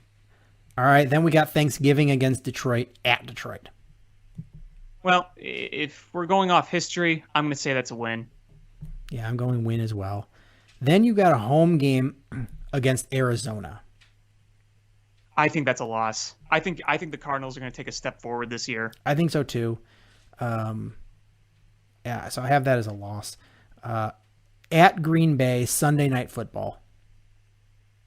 Loss. I have a loss as well. A Monday Night Football home against Minnesota. I'm going to give that a win. I have that as a win as well. Then you go on the road, an afternoon game at Seattle. That's a loss. Now I think that Seattle isn't that great anymore. I just not sure if they're going to have the caliber to go out there and beat the Seahawks. I just don't see it. That game is going to be, can they get pressure on Russell Wilson?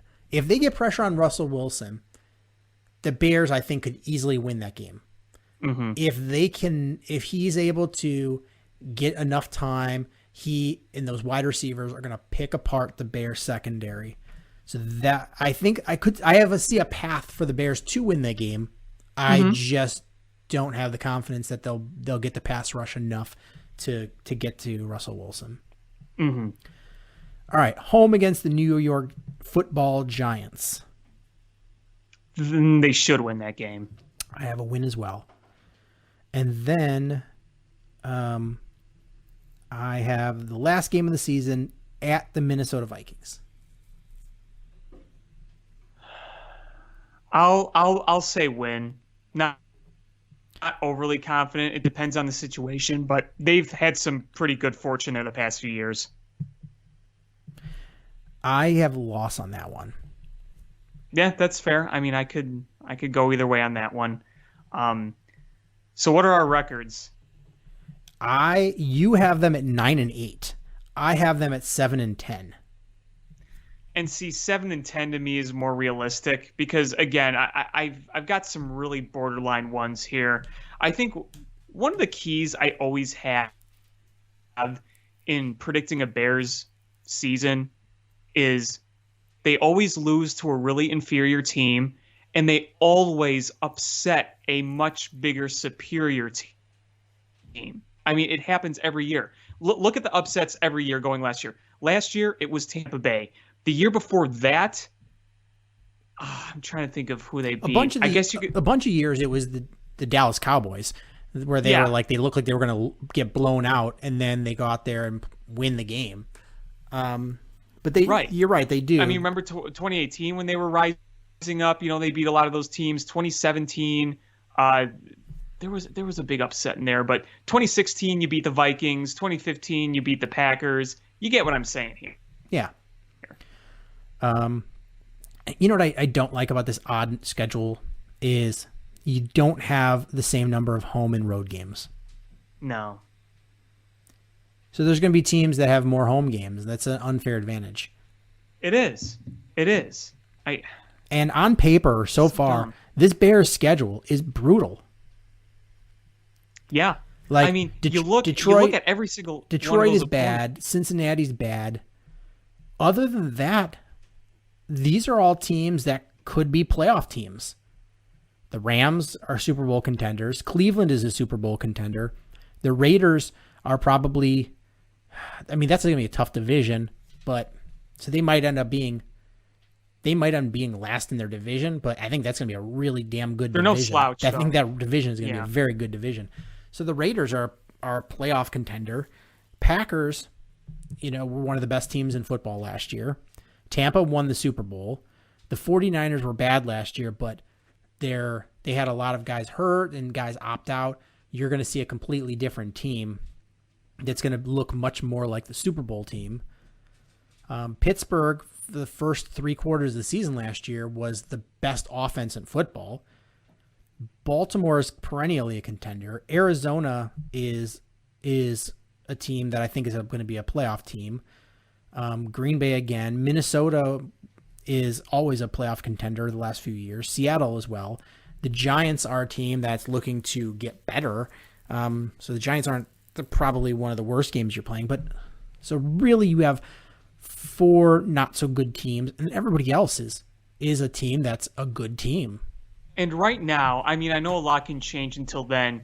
You look at this schedule and you say, there's no absolute must-gimme win here. The closest you could say is the Lions.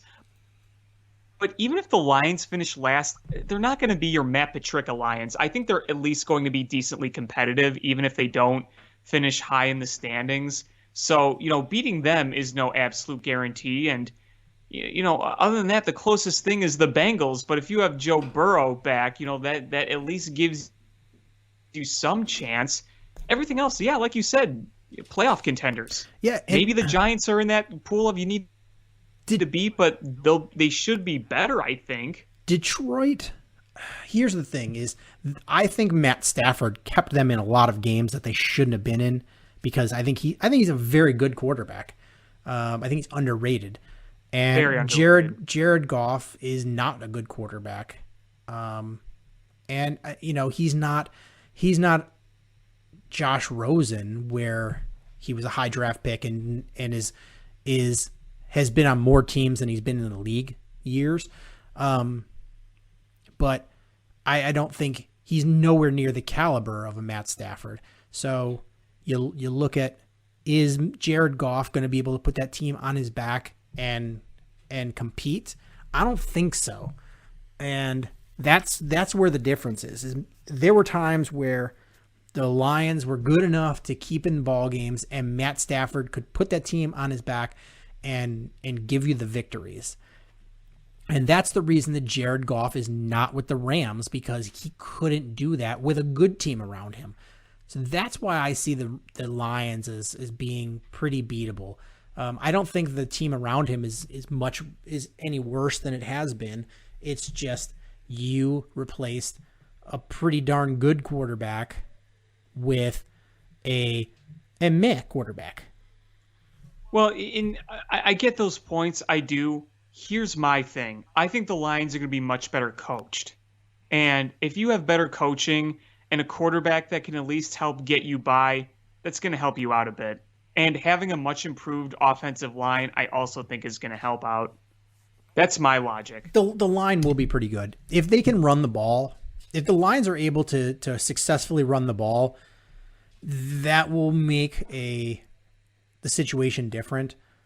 But who did the Lions end up hiring as their head coach? I don't remember. I don't remember his name, but I feel like the new regime actually has a plan here. They had a pretty good draft. They had a pretty solid draft. But Matt Patricia was a terrible head coach. Yeah, that was bad. Jim Caldwell should never have been fired. Like, he really shouldn't have been. He made those. He made that team better than they actually were. Were most of his years like an average between 9 and 11 wins? Let's see. His record was 36 and 28. Yeah, there you go. That's 8 games above. And Matt Patricia took over, and they went 13 and 28. Yeah, that's just flat awful. Yeah, so they hired Dan Campbell as their... Dan Campbell, yes, the guy who said he will eat your kneecaps. Which, okay. All right. Yeah, so My kneecaps are bad, so if you want to eat them, you can have them. yeah, so he was an assistant head coach and tight ends coach for the Saints the last couple of years. So we'll see. We'll see how that goes.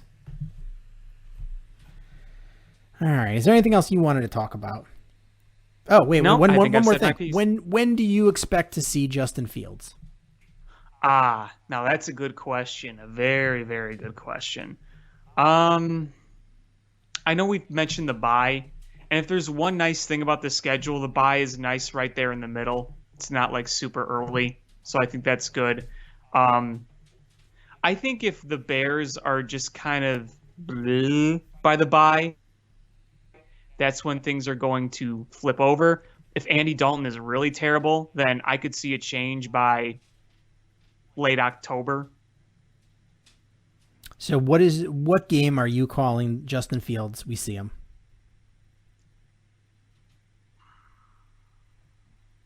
All right. Okay, so here's my bet.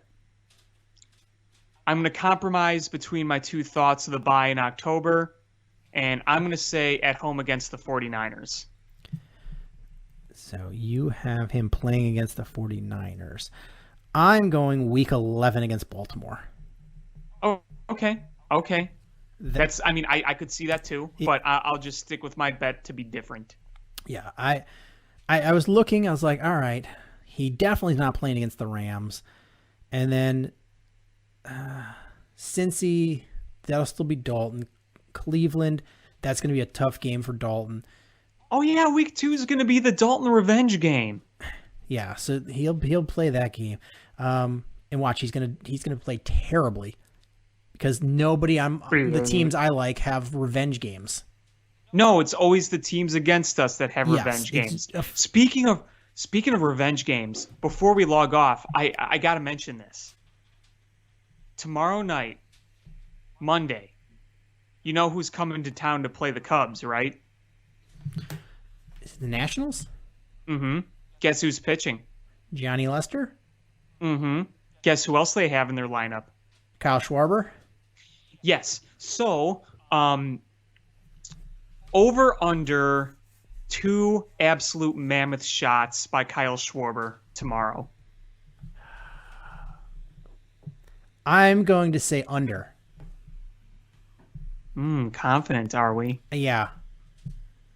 I would be much more confident than Johnny Lester going to pitch a good game than Kyle Schwarber hitting 2 big ones.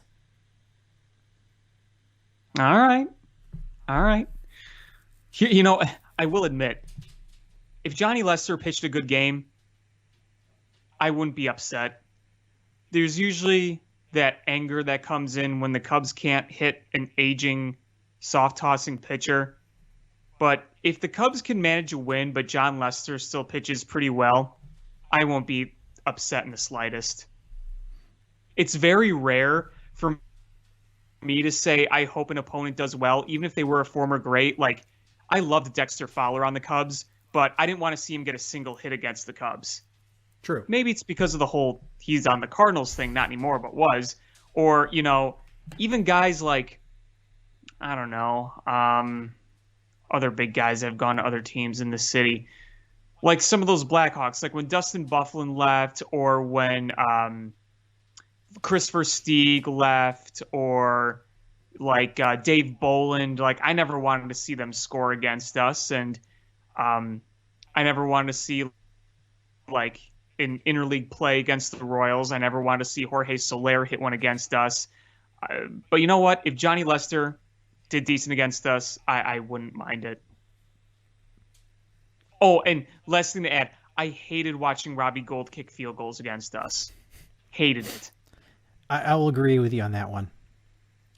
You remember the game in 2017 where they won on a walk-off field goal against us, the 49ers did, with Robbie Gould at Soldier Field? Yep. Hey, just a quick FYI, is Dexter Fowler has a 250 batting average right now and a 250 slugging percentage. Well, I know he's hurt for the rest of the year, but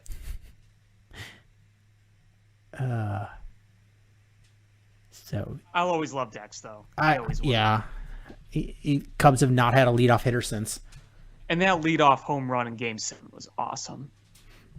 But just quickly, the Justin Fields, I'm going the Baltimore game because it's after the bye, and I feel like they're going to want 2 weeks to prepare him to come in and get all the reps. And that way, he's got one game under his belt, so they can hype that up. The NFL can hype that up on the Thanksgiving game. Justin Fields will be playing on Thanksgiving Day against Detroit. And then what's going to happen is they're going to say, nope, just kidding. Andy Dalton is going to be starting Thanksgiving. So Sean is going to eat a big Thanksgiving meal, go over to Matt Nagy's house, get on his stilts, go blah, blah, blah. Oh, man. Matt Nagy, man. Blah, blah, blah. And I'm just going to put this into the universe. I don't care that Ryan Pace, out of 7 drafts, as general manager of the Bears, got 1 right. I don't care. I am so ready to put him on blast and, lead the charge with the pitchforks and the torches, running him out of town. And even more so, I'm ready for Matt Nagy. So either of those two have any slip, slide, anything, my sights are set. I'm ready to pounce. Your stilts are literally ready on standby. I saw a video maybe 2 weeks ago, and I wish I would have saved it. And it was they had a catapult that was launching people, and I was like, oh my God, this is what I need to build for Matt Nagy and Ryan Pace. If only we had that for Garpax. Too late. They've already too late. Yeah, the van took them out of town. Yeah. All right. Yeah. Well, that's gonna. But at least that day you can reach into your garage and get the stilts out. You just open your garage and you just pull these 2 big long things out. That's the plan. Yeah. Very nice. Blah blah blah. All right, that's going to do it for this episode of Bill Swerski Sports Talk Chicago. I want to thank everybody so much for listening. Please hit subscribe however you listen to podcasts, whether it's iTunes, Stitcher, YouTube, TuneIn app, Google Play, Spotify, etc. Follow us on social media at Swerski Sports, Facebook.com/Swerski Sports, SwerskiSports.com. On Facebook, Alex Pat Sports Chat, or Alex Pat Sports Chat .blogspot.com. And share this podcast with your friends. That's how we grow the show. And thank you guys so much for listening. And until next time, bear down. Cubs win! What a lucky break! The good Lord wants the Cubs to win! We thank Ditka and God for all they have provided. Cubs win! Cubs win! Cubs win! Oh, I don't want her. You can have her. She's a Packer fan. She can't fit in my van. And she looks like number New Yorkers. Smoking crack is not legal on planes. Bears 31 to -7. The Bears! Oh, when the Bears go bearing down.